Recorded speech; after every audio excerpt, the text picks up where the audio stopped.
Students, good morning. How are you? I am Kamaljit Kaur, your SS teacher from Sarvkari Vidya Mandir. Students, today we are going to start our history syllabus. The number of the lesson is third. The name of the lesson is Nationalism in India.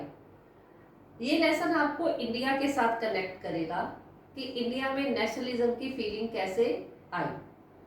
First of all, we will discuss the introduction of the lesson. Nationalism की feeling हमेशा nation state की formation करती है. जैसे हमने nationalism Europe वाले lesson में भी पढ़ा था कि यूरोपियन कंट्रीज में जैसे जैसे नेशनलिज्म की फीलिंग आई वैसे वैसे वो कंट्रीज जो थे नेशन स्टेट बन गए. फॉर एग्जांपल फ्रांस, अमेरिका, हमने अलग अलग कंट्रीज के बारे में पढ़ा था. अब नेशनलिज्म की फीलिंग को लाने के लिए, अलाइटेड करने के लिए वहाँ के लोगों ने new icons, symbols, new songs, new stories वो स्प्रेड की. उस लेसन में भी नेशनलिज्म इन यूरोप वाले लेसन में भी हमने आइकन्स पढ़े थे, ब्रोकन चेन, लिबर्टी का स्टैच्यू. तो ये सारे जो सिंबल्स और आइकन थे इन्होंने नेशनलिज्म की फीलिंग को स्प्रेड करने में बहुत ज़्यादा हेल्प. अब हम इस लेसन में इंडिया में देखेंगे कि नेशनलिज्म जो था वो कैसे स्प्रेड हुआ.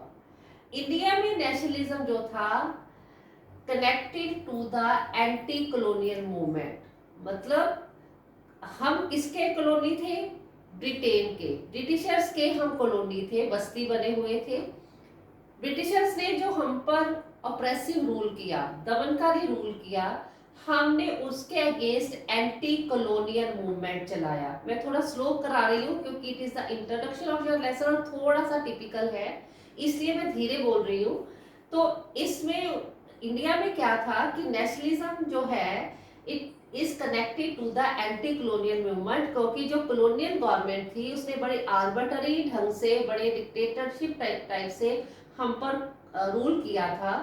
Almost all section of the society, whether they are farmers, they are industrialists, they are students, they are women, कोई भी है वो इसके कॉलोनियल गवर्नमेंट के एंटी हो गए थे. जैसे जैसे हम उनके ऑप्रेसिव रूल के एंटी हुए वैसे ही इंडिया में नेशनलिज्म जो था वो स्टार्ट हो गया. इस लेसन में हम स्टोरी जो स्टार्ट करेंगे नेशनलिज्म की इंडिया की फ्रॉम द 1920s. 20s का मतलब 1920s के बाद to the end of the 1947 तक थोड़ा ये लेसन जाएगा. ज़्यादातर जो लेसन है it is connected with the role of Mahatma Gandhi in national movement. Mahatma Gandhi का रोल क्या था? सिविल डिसोबीडियंस मूवमेंट पढ़ा जाएगा, नॉन कॉपरेशन मूवमेंट पढ़ेंगे. तो ये लेसन जो है सारा इंडियन नेशनल मूवमेंट जो है वो इंडिया के साथ कनेक्टेड है और main focus is on the role of Mahatma Gandhi. Students, our next topic is the First World War, खिलाफत एंड नॉन कॉपरेशन मूवमेंट.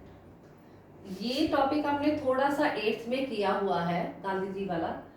तो अब हम ये देखेंगे कि फर्स्ट वर्ल्ड वार के इफेक्ट्स इंडिया पर कैसे पड़े और कैसे इसने नेशनलिज्म की फीलिंग को अलाइटेड किया, जगाया लोगों में. फर्स्ट वर्ल्ड वार का टाइमिंग अगर आपको वन मार्क्स में क्वेश्चन आता है, time period of the first world war is 1914 to 1918. First world war जो लगी थी 1914 से 1918 के बीच में लगी. इसके इंडिया पर बहुत ज़्यादा इकोनॉमिक एंड पॉलिटिकल इफेक्ट्स पड़े थे.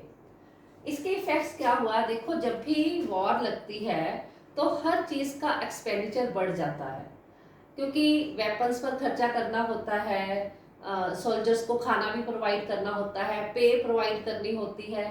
हम डायरेक्टली फर्स्ट वर्ल्ड वार में तो इन्वॉल्व नहीं हुए थे, लेकिन हम ब्रिटिशर्स की ओर से, ब्रिटिशर्स की तरफ से हम फर्स्ट वर्ल्ड वार में एंटर किए थे क्योंकि उन्होंने हमें फोर्स किया था कि आपको हम इंडिपेंडेंट कर देंगे आफ्टर द वॉर, तो आप हमारी ओर से वॉर में इन्वॉल्व हो. जैसे ही वॉर एक्सपेंडिचर बढ़ा तो गवर्नमेंट हमेशा ही वॉर के एक्सपेंडिचर को, खर्चे को ख़त्म करने के लिए चीज़ों के प्राइसेस बढ़ते ही बढ़ते हैं. तो हर चीज़ के प्राइसेस ऑलमोस्ट डबल हो गए, डबल से भी ज़्यादा हो गए. खासकर जो 14 से लेकर 16 के बीच में हर चीज़ के प्राइसेस बढ़े. तो जो आम कॉमन पीपल था उसके ऊपर इसके बहुत बैड इफेक्ट्स पड़े, क्योंकि उनकी इनकम रिड्यूस हुई बट प्राइसेस इंक्रीज हुए, जिससे उनकी हार्डशिप जो थी बहुत ज़्यादा बढ़ी। सेकेंडली क्या हुआ, विलेजर्स के को फोर्स्ड रिक्रूटमेंट के लिए फोर्स किया गया। अब आपको क्वेश्चन आ सकता है, what do you mean by forced recruitment?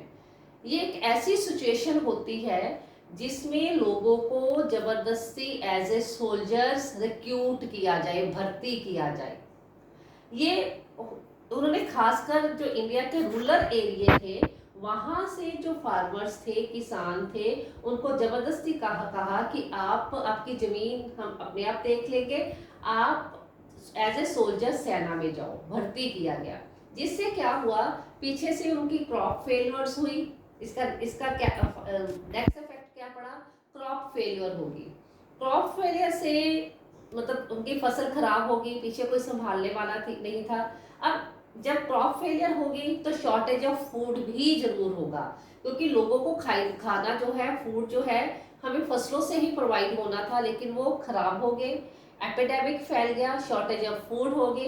अब नेचुरली जब शॉर्टेज ऑफ फूड होगा ना, प्राइस और बढ़ेंगे। जब सप्लाई कम होगी, डिमांड ज़्यादा होगी किसी भी कमोडिटी की, उससे क्या होगा, प्राइसेस बढ़ेंगे। Shortage of food means increase in prices. ऊपर से इंडिया में एपिडेमिक फैल गया influenza. Influenza it is also a viral disease, जिसमें मतलब आप ये कह सकते हो कि कोविड-19 तो नहीं, लेकिन उस जैसी ही स्थिति। ये भी एक पैराडाइमिक था, एपिडेमिक फैला उस समय महामारी के तौर पर, तो जिससे मिलियन ऑफ लोग जो थे इसमें परिश हुए, मतलब मारे गए। मतलब ये जो साल थे ना 14 से 18 के बीच में इंडिया में बहुत ज़्यादा हार्डशिप वाले प्रॉब्लम थी, इकोनॉमिक प्रॉब्लम्स थी, ऊपर से बीमारी फैली, लोगों को पूरा न्यूट्रिएंट खाना नहीं मिल रहा था। सारे लोग जो थे ब्रिटिश गवर्नमेंट से बहुत ज़्यादा डिप्रेस थे, और इसके कारण जब डिप्रेशन ज़्यादा बढ़ता है, हम जब किसी के ज़्यादा अगेंस्ट होते हैं, तो नेशनलिज्म की भावना उनमें हुई। लेकिन इन सारी चीज़ों को भी उन्होंने टॉलरेट किया। उनको ये उम्मीद थी, एक होप थी कि after the end of the war जो ब्रिटिश गवर्नमेंट है वो हमें इंडिपेंडेंट कर देगी। लेकिन आगे आप पढ़ोगे कि ऐसा नहीं हुआ। उनकी ये सारी जो होप्स थे दे गो इन वेन, वो व्यर्थ चलेगी, जैसे धुएं के गुब्बार में उड़गी। जब वार के खत्म होने के बाद भी हमें उन्होंने याद नहीं किया। स्टूडेंट्स, इतने हार्डशिप वाला ये टाइम था जब एक नया लीडर हमारे देश में अपीयर हुआ, और एक नया मेथड, एक नया मोड लेकर अपीयर हुआ चेंज करने का। आपको वो मोड था, वो मेथड था नॉन वायलेंस का। आपको नॉन वायलेंस सुनकर ही थोड़ा अंदाजा हो गया होगा। The name of the leader was Mahatma Gandhi. तो ये वो टाइम था जब महात्मा गांधी इंडिया में आए। Mahatma Gandhi return to India in Jan 1915 में वो वापस आए। साउथ अफ्रीका गए हुए थे, आपने कहीं ना कहीं इनके बारे में जरूर पढ़ा होगा किसी ऐसे में। तो साउथ अफ्रीका में वो काफ़ी लंबे समय तक वो वहाँ लॉ करने गए थे, बड़े लंबे समय तक वो वहाँ पर रहे, और वहाँ पर भी इंडिया की तरह ही रेशियल डिस्क्रिमिनेशन के ऊपर बेस्ड गवर्नमेंट थी, अपेरडाइज गवर्नमेंट थी। वहाँ वो साउथ अफ्रीकन लोगों के साथ जो अमेरिकन की वाइट गवर्नमेंट थी, बड़ी डिस्क्रिमिनेशन का बिहेव करती थी। तो उन्होंने वहाँ पर भी मास एजिटेशन लॉन्च किया था, जन आंदोलन लॉन्च किया था, और जो मेथड वहाँ अडॉप्ट किया था उन्होंने अहिंसा का, नॉन वायलेंस का अडॉप्ट किया था। तो महात्मा गांधी जब इंडिया आए तब तक फर्स्ट वर्ल्ड वॉर स्टार्ट हो चुकी थी और हमारी हार्डशिप भी स्टार्ट हो चुकी थी। तो उनको ये लगा कि क्यों ना मैं इंडिया पर भी ये वाला मेथड जो है वो अप्लाई करके देखूं। तो एक नए मेथड, एक नए सिस्टम के साथ वो इंडिया में आए। उन्होंने यहाँ आकर सत्याग्रह आंदोलन जो है वो स्टार्ट किया, मूवमेंट स्टार्ट किया। स्टूडेंट, अगर आप सत्याग्रह को आप हिंदी में संधि विच्छेद करके देखते हो तो सत्याग्रह, सत्य प्लस आग्रह, सत्य के लिए किसी को फोर्स करना, आग्रह करना, ठीक है। तो सत्याग्रह एक ऐसी फीलिंग है, एक ऐसी थॉट है जिसमें वो ट्रुथ की पावर को एम्फसाइज करते हैं। मतलब ये है कि अगर आपका एंड सही है, अगर आप जिस चीज के लिए भी लड़ रहे हो वो सच्चा है, तो आपको कोई भी फोर्स, फिजिकल फोर्स यूज करने की जरूरत नहीं है, शारीरिक दंड देने की कोई जरूरत नहीं है। महात्मा गांधी का ये मानना था कि अगर जो भी ऑपरेसर है, अगर जो हमारे साथ गलत बिहेव करने वाला है, अगर हम उसको परसुएड करते हैं, अगर उसको हम ये कहते हैं कि नहीं आप मतलब सच्चाई को देखो, अगर वो परसेड हो जाता है तो एट लास्ट उसको भी रियलाइज हो जाएगा, ओप्रेसर को भी रियलाइज हो जाता है कि मैं गलत कर रहा हूँ। ठीक है, तो एक तरह से सत्याग्रह जो है वो उसमें ट्रुथ जो है सोल का एक आप ये कह सकते हो भोजन है, फूड है, ये स्पिरिट है। मतलब जो जैसे हमें हमें जिंदा रहने के लिए खाने की जरूरत है, उसी तरह से सत्याग्रह में जो ट्रुथ जो है वो हमारी सोल का एक फूड है। तो महात्मा गांधी ने ये मूवमेंट, ये आइडिया इंडिया में मतलब सर्कुलेट करना स्टार्ट किया। उन्होंने लोगों को कहा कि आपके साथ अगर कोई मतलब गलत करता है तो आपने रिटेलिएशन शो नहीं करना। इसके लिए अब उन्होंने अपना ये मूवमेंट लॉन्च करना स्टार्ट किया। तो उन्होंने जगह जगह पर ये मूवमेंट्स लाया। सबसे पहले वो 1916 में चंपारण में गए। चंपारण बिहार का एक डिस्ट्रिक्ट है। एक्चुअल में यहाँ पर नील की खेती होती थी, इंडिगो की प्लांटेशन होती थी। और आपकी नॉलेज के लिए, जो इंडिगो है it is a poisonous plant, और जिस सॉइल में जो एक बार हो जाए तो वहाँ और कोई भी जो क्रॉप है वो होनी मुश्किल होती है। और ये इसमें सारा मैनुअल वर्क होता है। तो वहाँ के जो प्लांटेशन वर्कर थे वो बड़े ही दुखी थे। तो वहाँ पर जाकर इन्होंने प्लांटेशन, जो नील के प्लांटेशन बागान लगे हुए थे, उनके जो वर्कर्स थे उनको उन्होंने कहा कि आप सत्याग्रह मूवमेंट चलाओ, अपने अप्रेसर को, अपने अगेंस्ट ही जाना, कोई हथियार नहीं उठाना, सिर्फ आपने परसुएड करना है कि सच्चाई को देखो। उसके बाद वो 1917 में गुजरात के खेड़ा डिस्ट्रिक्ट में गए।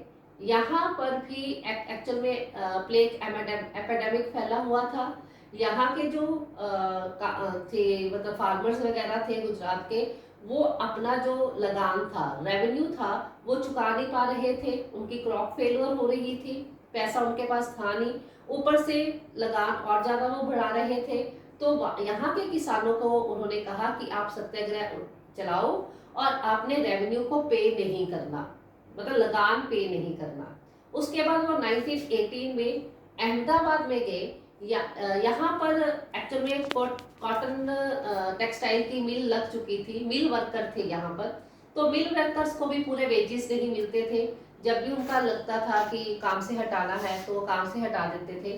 तो मिल वर्कर्स को भी उन्होंने परसुएड किया कि आप जो सत्याग्रह मूवमेंट है यहाँ पर चलाओ। तो इस तरह से पूरे मतलब उन्होंने इंडिया में टूर निकाला और जो सत्याग्रह का जो आइडिया है उसको स्प्रेड किया। तो स्टूडेंट, आप ये जो मतलब आपका ये टॉपिक है, मैंने आज आपको पेज नंबर 53 से लेकर पेज नंबर 55 तक कराया है। मैं लिख लेती हूँ, पेज नंबर 53 से लेकर 255। ओके, तो आप इन पेजेस को, एलसीईआरटी के पेजेस को रीड करना, आपको लेसन पूरा समझ आ जाएगा। ये आपका जो कंपटीशन टेस्ट है जीनियस वाला, उसका भी ये सिलेबस है। तो जिन बच्चों ने जीनियस का टेस्ट देना है सितंबर में, तो ये लेसन पूरा उसमें आएगा। इसे इसको अच्छी तरह से रीड आउट करना। वैसे भी ये lesson board examination point of view से कंपल्सरी लेसन है, और इस लेसन में से मैक्सिमम पेपर जो है आता है। इसमें 1 मार्क्स वाले क्वेश्चन आपको फर्स्ट वर्ल्ड वार का टेन्योर पूछा जा सकता है, सत्याग्रह का मीनिंग पूछा जा सकता है, तीनों मूवमेंट्स के ईयर्स पूछे जा सकते हैं, प्लेसेस पूछे जा सकते हैं। ओके, तो मैं इस वीडियो के साथ आपको पीडीएफ भी भेज दूंगी, उसमें क्वेश्चंस लिखे होंगे। Try to write this question in your book and also learn them. Okay, stay home, stay safe.